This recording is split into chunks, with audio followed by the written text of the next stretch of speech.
Welcome to the Danny Clinkscale Reasonably Irreverent podcast.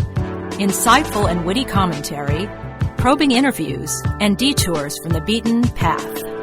Welcome to another edition of Reconcilable Differences on the Arts and Lifestyle Wednesday, presented by Cinematic Visions. And today we will have juxtaposition. Yes, we will, because we will be looking at two wildly different things, a tremendously long span of time, up to a century long, as we took a look at our fathers and our relationship with our fathers just after Father's Day, and the micro focus of a disaster of a month so far in June, which is actually adding to the disaster that 2020 has become for all of us in many, many different ways. And maybe some of the things that are disasters will end up having good outcomes, and maybe some of them were very, very necessary, but as we work through them, they certainly aren't. But there's nothing necessary about breaking your ankle or having your car break down at the same time, which we chronicled last time around on Reconcilable Differences. The fallout of that, and then a more pleasant look back at our relationship with our fathers, which now extend in one case to almost a century. So a century and a month. Two different things coming up on Reconcilable Differences on the Arts and Lifestyle Wednesday, presented by Cinematic Visions. Cinematic Visions has been an affordable solution for professional media production in Kansas City since 2003, offering award-winning video production and creation, as well as a wide array of digital and social media management services. From planning, scripting, filming, editing, and post-production to delivering your product to a watching world, Cinematic Visions will provide professional and affordable services for you and your business with the necessary return on investment to make it all worthwhile. Cinematic Visions' goal is to unlock the power of storytelling through video and a strong online presence for your company. Beyond the numbers, they want to inspire and evoke your clients to feel and act. Let my friends at Cinematic Visions embed your brand where it belongs, in your customers' minds.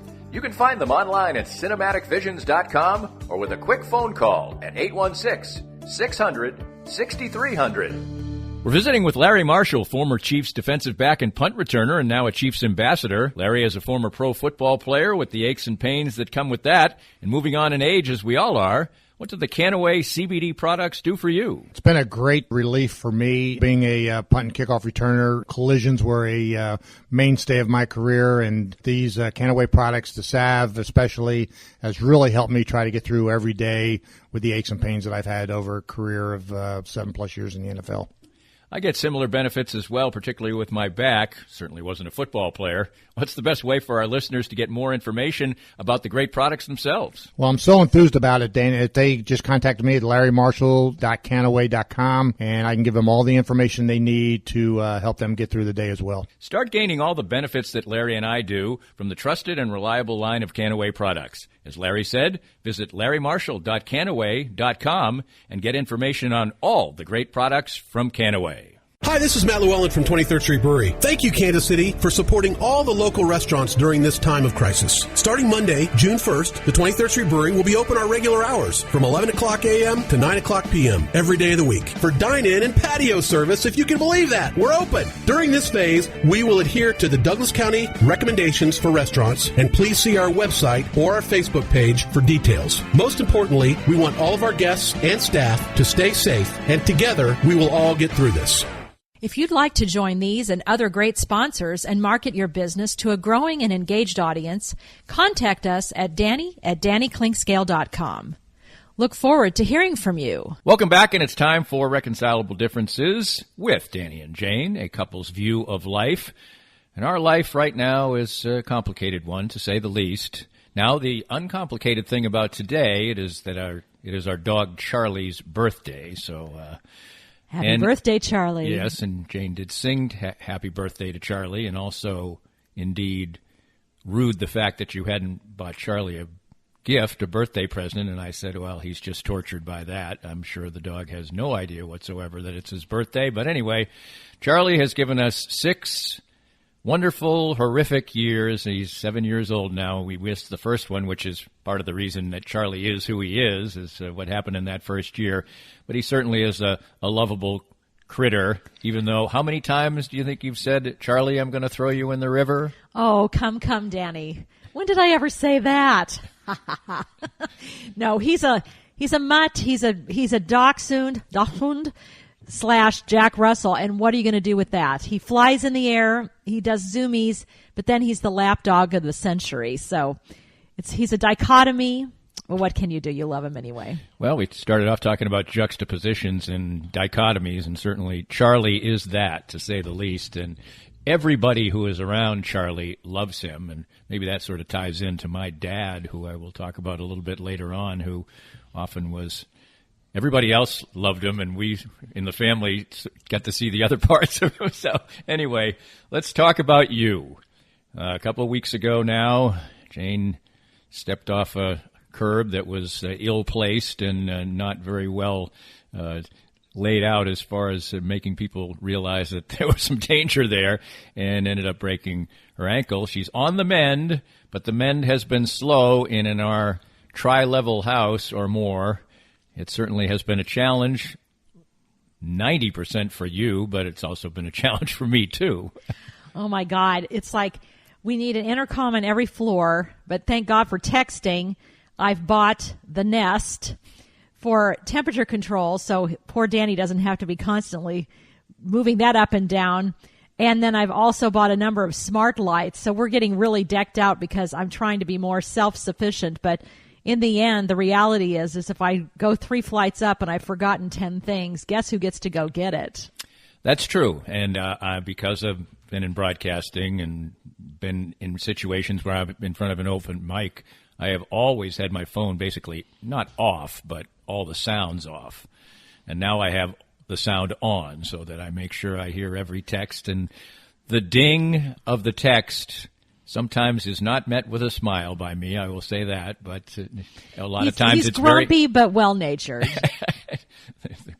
Yes, the happy cynic is a little more cynical these days. But you know what? It's actually... This is what, I think you said this one time early on. You said, this is what the marital vow, now you know what the marital vows are all about. And they are about times like this, when things maybe aren't as comfortable and that you have to be there for the other person. And it's not necessarily pleasant because that person it doesn't really want to reach out to you. And they're not in the best of moods either.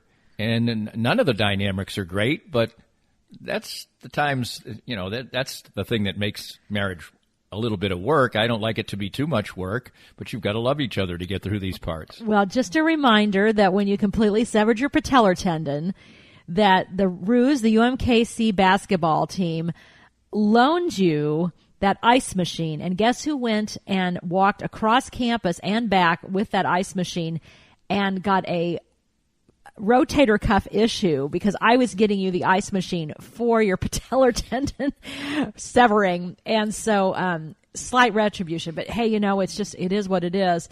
The problem is the worst case here is guess who runs the house? I do. And I take care of all these little things. And that's the difficulty here because poor Danny's having to follow my lead. Well, part of the frustration is part of the frustration generally, but Jane is a very organized person, and she knows where things are, and she knows where things are that I don't even ever deal with, so I don't know where they are, and she's frustrated because I don't know. Well, why don't you know where these things are? You should know more about where these things are. And I'm like, I don't care if this brand of towel goes in this drawer or another kind of towel goes in the closet. I don't know that, but that's what we try and work through. I was just wondering, as you've had to struggle in the shower and you've done all the things that are difficult, getting in and out of the tub, and when you have to move up and down, now you're somewhat off crutches after yesterday's doctor's appointment. Have you ever thought of what it must be like to be disabled? I mean, like permanently disabled. Oh, my God. Yeah, you really have a better understanding in a very minor way what it potentially could be like to have to go through life with your whole world is different than what everybody else's is, at least for me, just temporarily. So I can't imagine, as anyone who has going through anything like that, I begin to understand the importance of, wider aisles, ways for people to get up and down on crutches or in a wheelchair, because you can be self-sufficient. You know it in your brain. You start figuring out ways to make your life more self-sufficient, but there are, you just have to put the process in place. So yeah, I'm much more acutely aware, and mine's minor, but boy, something to think about. When we may be looking forward to a day when, first of all, maybe we don't have a house like this. We have a ranch house. The other part, can't you just see one of those little elevator scooter things going up and down the side of the stairway? Believe me, 2 weeks ago when this happened, I thought, oh my God, I would kill for one of those right now. They look so funny. The thing that I always see in the commercials that, and obviously you can't have them be in any other way, but what it looks like, they go so slow. It's like they go comically slow up there, and it looks to me like it would be really funny to have one in a house, but I better not speak out of turn because, hey, when you get to a certain age, you're only a slip and a fall away from using one of those it's things. So valuable. I'm sure they don't want people to catch their foot. They have to make sure you don't catch your foot on stuff. We have a California split. It actually has 5 levels, so this is completely nuts. We just need to spread this out horizontally, and we'll be okay.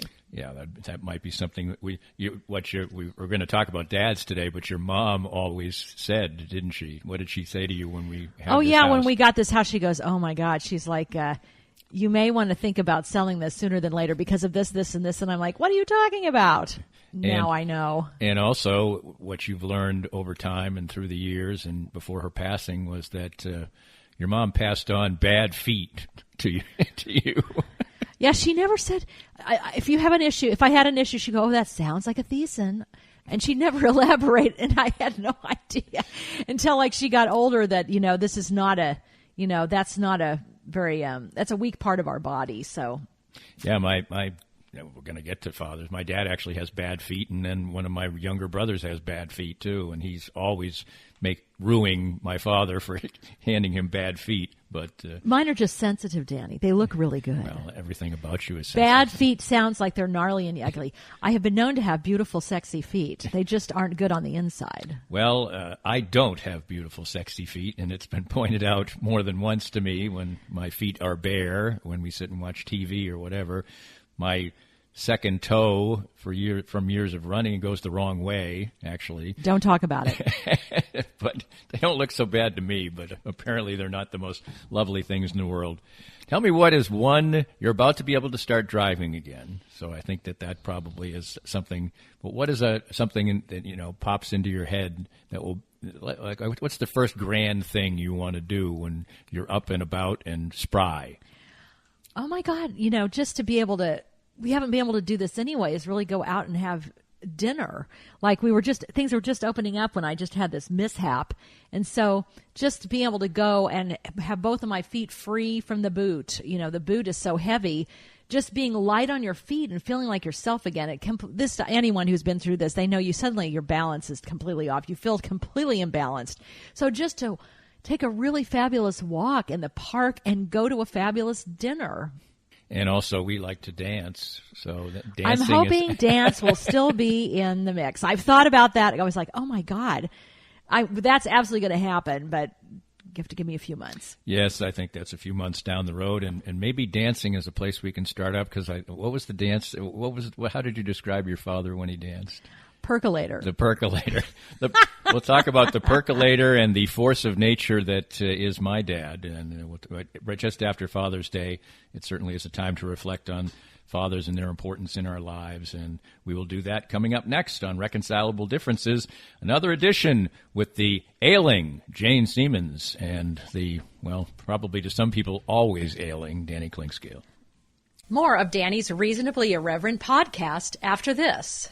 We're here with Joe Spiker, the CEO and president of Easton Roofing. And, Joe, you had a great year in 2019, a record year. 2020 comes, things are moving smoothly along, and then the coronavirus comes. But your company seemed to be very ready, very proactive, and very ready to serve your customers well. Yeah, we adopted social distancing very early before the cities even put out the notices. And we started working from home. We are largely cloud-based as a company, so that transition was easy. Our technicians are wearing masks and gloves, and salespeople are not meeting with homeowners. We're doing everything digitally and doing everything we can to do our part to get over this as quickly as possible. So for any needs that people have right now, what's the best way to get in touch with you? Well, you can always call us, 913-257-5426. But the best way is to go to eastonroofing.com. put your information in and we'll give you a call. Easton Roofing. Integrity matters.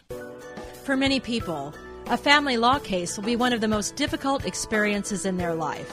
The law firm of Kenneth McRae will help you through it. Personal and effective help from Ken in concert with you will develop a unique strategy for your unique case. As Ken always says, divorce can be civil law, not civil war. Licensed in Kansas? Visit McRaeLawOffice.com or call 913-972-4765. My friends at Advanced Sports and Family Chiropractic and Acupuncture are among the most accomplished and trusted clinics in the nation. Only one clinic has been rated in the top 5 in all 3 categories of chiropractic care, acupuncture, and rehabilitation, and that clinic is ASFCA. They have locations in Olathe, Overland Park, Prairie Village, Belton, and Lee Summit. Doctors Brad and Christina Woodle and their accomplished team of doctors and therapists will treat you like family, for the simplest of injuries to the most complicated conditions to avoid surgery. Whether you are seeking treatment for an injury or just looking to stay healthy and fit, this is the place for you. And it's been the place for me for almost 2 years now. I've been a strenuous daily exerciser for years, and as time goes on, that takes its toll. But regular appointments at Advanced Sports and Family Chiropractic and Acupuncture have helped keep me ticking on, and even as the years pile up, their regular care has allowed me to keep to my regimen and feel great. If you want to feel the same, give them a call or visit them at asfca.com/Danny. They accept all insurances and are open Monday through Saturday, and make sure to mention that Danny Clinkscale recommended Advanced Sports and Family Chiropractic and Acupuncture. I'm here with Tim Emerson, the owner of Emerson & Company. And Tim, give us an idea of the range of services that you provide from Emerson & Company. At Emerson & Company, we do credit card processing, payroll services. We do bookkeeping, merchant accounts like point-of-sale systems. What would you say differentiates you from other companies in the field, and what makes you special? I think what makes us unique is that we're a small local business making regional decisions on companies. We create a profile for the business and then put it out to our different vendors in a very competitive environment and tailor those needs to the specific business, which usually ends up in a great fit or great result for the company. And, of course, the idea is to save money, right? Save money, and actually sometimes I'm surprised where actually a solution that may cost a little bit more ultimately does save money, but we're not conditioned to think like that sometimes. Emerson & Company. Check them out at emerson-co.com or call them at 816-360-9092. If you'd like to join these and other great sponsors and market your business to a growing and engaged audience, contact us at Danny@DannyClinkscale.com. Look forward to hearing from you. Welcome back to Reconcilable Differences. It's another edition. We alternate weeks on a Wednesday, and it's our couple's view of life. And we just experienced a Father's Day that, if you heard Monday's podcast, I talked about it, even though in both cases I was only virtually speaking to my daughters for one Zoom call and my dad. It might have been one of the best Father's Days, if not the best Father's Day I ever had. My daughters are grown now, and they were really enjoying themselves, and it's a really good feeling as a dad when you're 2 hours into a Zoom call and you're the one who basically calls it off. They still want to talk. Now, by that point, they were kind of talking to each other, not to Dad, but it really was a good feeling, and even though my dad is, day by day slipping away from us, he still is in enough a cognitive way, knows who we are, can smile and chuckle a bit, and many of his daughters and sons, one was missing, gathered, and a grandchild hopped on board as well, and it was really a great day, and it certainly had a great feeling for me.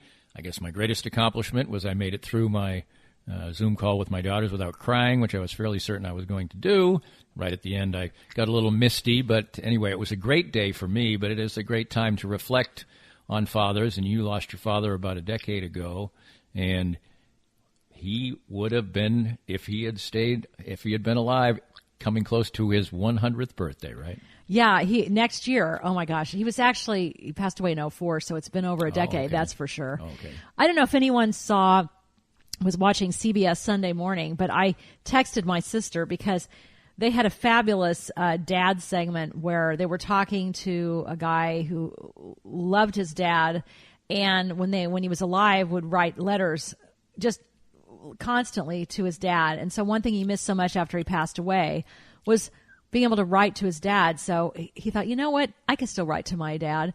And he placed a mailbox to his dad that said Dad on it in a forest, a woodland area, walking area, and started posting letters to his dad, of which he's, read some. And people are now putting their own letters to their own dad in this mailbox and other things to their dad. And it just, it's not as acute as it was the first couple years he was gone, but all of a sudden I was like completely tearing up because, I had a fabulous relationship with my dad. He was one of those guys that integrity and light and vigor, and you learn by doing with him. But he was also dry funny. I mean, April Fools never went by without him doing some amazing thing that you'll never forget in your life. And we got back at him a few times, so it's always a great memory.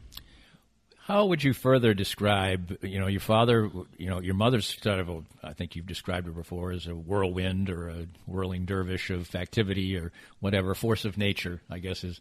And there can't be two of those in a relationship or they'd kill each other probably. And I was fortunate enough to know him for 4 years before his passing, and very patient man, wonderful man. I very much enjoyed his company, got to play golf with him, and he went away too soon for my liking because I enjoyed being around him, but at least I got to experience him. But as you grew up as a young girl, and often through much of your time with him, you were the only child around during your teen years. What was it like? Was he communicative on a regular basis, or was it sort of was he a little bit a friend, a little bit a mentor, or mostly just dad? He's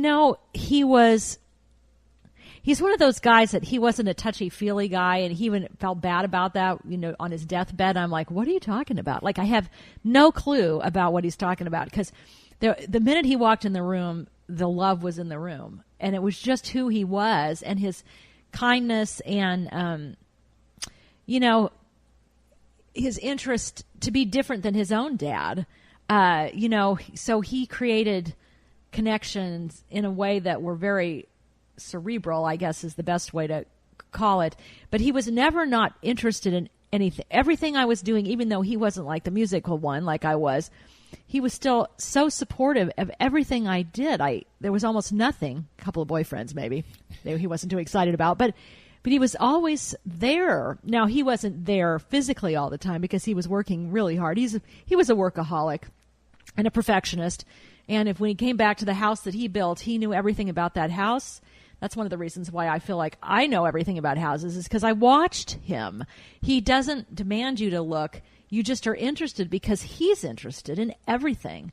And so you found yourself sort of gravitating towards him. That's just the way people took to him. And I got to see it firsthand because I'm the opposite. He was a fix-it person, and thankfully his place has been taken by our great neighbor across the street, Ken, who's a fix-it guy. I'm the total opposite of the fix-it guy. But just how you mentioned the difficulty of when he passed. He lived to be an older man, so it wasn't like we lost him really soon. But first couple Father's Days, those times were probably difficult for you. I know you post a wonderful picture of him every Father's Day. On the social media for this, as a matter of fact. So. You're making me think about something, because he was the first, person that meant so much to me that passed in my life, that I literally had to, and I didn't understand this at the time, for at least 6 months to a year, I had to, because his physical presence was gone, I had to find a place to put him. I could not have him gone physically from my space. So he was always sort of perpendicular to me in the sky somewhere. Not that he's in the sky, but I was always not even physically talking to him, but just mentally still he was there, and he still is there in my mind. But those first 2 years were really, really hard. And Father's Day was so special because I don't know what it is. It's like I am with you. I love buying presents for my dad and for you. There's nothing more fun than doing that. I don't care if I buy a dress tomorrow, but there's something about buying the leather gloves for my dad. Just the simple thing, the things that he appreciated everything, because he was a self-made man. And so that appreciation comes in small packages. So those are the things I miss. It's the small things. Well, I wrote a blog on Sunday, so I'm not going to talk that much about my dad, and you can go back and read that at DannyKlinkscale.com. And my relationship with my dad is certainly more complicated than yours was with your dad. And I did describe the fact that, my dad wasn't my friend, he wasn't my mentor, which seems like a strange thing to say because I became a broadcaster also. But you were around my dad when he was at full force, and he is a full force of a person. How would you, from afar, how do you describe him? Well, what he came from very simple beginnings, and what he did with his life to become an anchor of a major TV station in Boston really says a lot. I think, maybe sometimes, when your life changes like his did, then that becomes really difficult. And so he needed that pat on the back. And so that was maybe part of what, but how did you feel? I mean, what was it like to live with someone like that growing up and as he's getting older now? Well, luckily your dad was in failing health the last few years, and he rallied one time and then he didn't make it the next time. But you didn't get to see any kind of mental disintegration for your dad. So I'm going through now, and to be honest, I'm glad I'm not there on a regular basis to see it. He's getting worse by the day. Like I said, he's still not where he doesn't know anybody or anything else, but he gets confused easily, and that's difficult. Probably the most difficult moment through this whole process was when we met as a family last year, and he was asked by the nurse to open it by talking about his life a little bit. And what he said was that he said a little bit about his childhood, and then he said he went into the service, and then he said he became a teacher. And he completely skipped the fact that he was a broadcaster.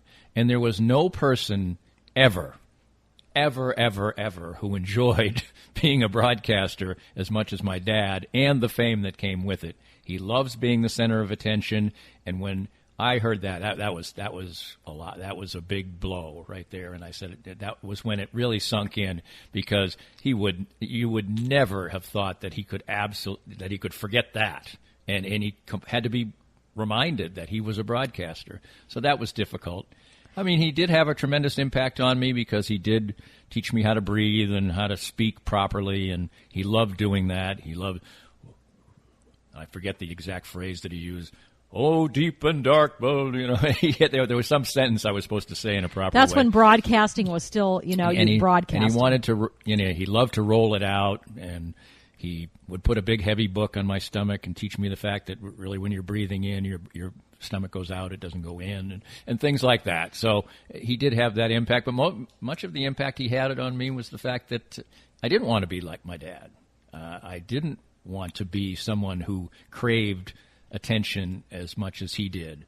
And it sounds funny again because it sounds like the things I don't like about actors when they say they don't like the limelight. Well, you became an actor. What are you doing? Right. But I loved my dad, and there was never any doubt that he loved you. Now, he may have done it in a way that just, I didn't want to hear Danny Boy sung to me for the 8,000th time. He loved singing show tunes. He just loved being himself, and I think that was probably the best quality I liked in him. Well, I think in the end, Danny, you've taken the best qualities, and you've also, that's what we all have to sometimes. Hey, at least you could be conscious about it. Most people are not conscious about what they can take or not take from their parents' personality, but you consciously thought through that, and I think you're a good mix of both of your parents. Yeah, what's funny is as we've grown older, I noticed this the other day. My brother, who's older? My brother, who is 1 year younger than me. I have three brothers, but he and I have had a falling out over the years, and we don't speak as much as we used to, but we've kind of rekindled things the last year because he's been doing an incredible service to our family by basically taking my dad in, because he's really too much of a project for my mother anymore.